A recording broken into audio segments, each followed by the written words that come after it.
চিকিৎসার অভাবে আমি আমার বাচ্চার অপারেশন করতে পারলাম না। আপনারা সবাই হৃদয়বান ব্যক্তি, সহযোগিতা এবং সাহায্যের মাধ্যমে আরাফাত আমার আহমেদ, বাচ্চার যে নামের সঙ্গে লুকিয়ে আছে এক অন্তত সংগ্রামের গল্প।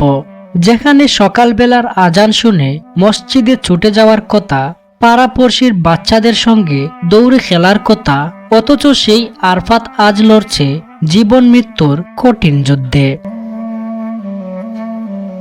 দক্ষিণ সুরমা উপজেলার মোগলাবাজার ইউনিয়নের ৬ নং ওয়ার্ডের হরিনাথপুর দক্ষিণ পাড়ায় জন্ম নেয়া আরাফাত হাসান মিয়ার বড় সন্তান। জন্মের কিছুদিন পর তার হৃদয়ে ছিদ্র ধরা পড়ে।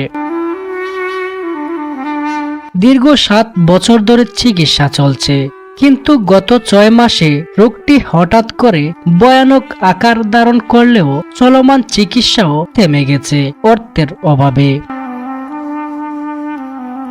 একটি সিএনজি অটোরিকশা চালিয়ে কোনো মতে সংসার টানেন তার বাবা। নিত্যদিনের খরচই যেখানে গলার কাটা, সেখানে আরফাতের বাড়ি চিকিৎসার ব্যয় বহন করা পরিবারের পক্ষে একদমই সম্ভব না। আমার ছেলে আরাফাত, তার জন্ম থেকে একটা রোগ, তার হাড় ছিদ্র।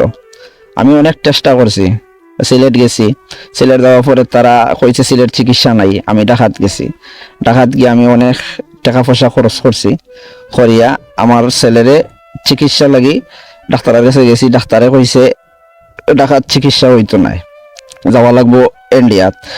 ইন্ডিয়াত যেতাম ভাই, আমার কাছে তো অত টাকা পয়সা নাই। আমি একজন সিএনজি চালাই আমার বাচ্চা কাচ্চারা আমি ফালি আমার ফ্যামিলিরও আমি ফালি, আর এই সামর্থ্য আমার কাছে নাই। আমার প্রধান বড় ছেলে হাট ছিদ্র, চিকিৎসার অভাবে আমি আমার বাচ্চার অপারেশন আমরা চালাইয়া যাইতাম পারবো।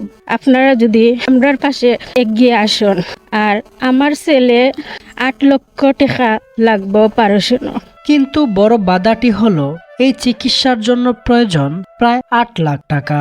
দরিদ্র পরিবারের পক্ষে এই অর্থ জোগাড় করা অসম্ভব। তবু তার বাবা মা আশা ছাড়েননি, মানুষের সহযোগিতায় হয়তো পথ খুলে যাবে তাদের সন্তানের জন্য। হয়তো আপনার সামান্য সাহায্যই ফিরিয়ে দিতে পারে আরফাতের জীবনের আলো।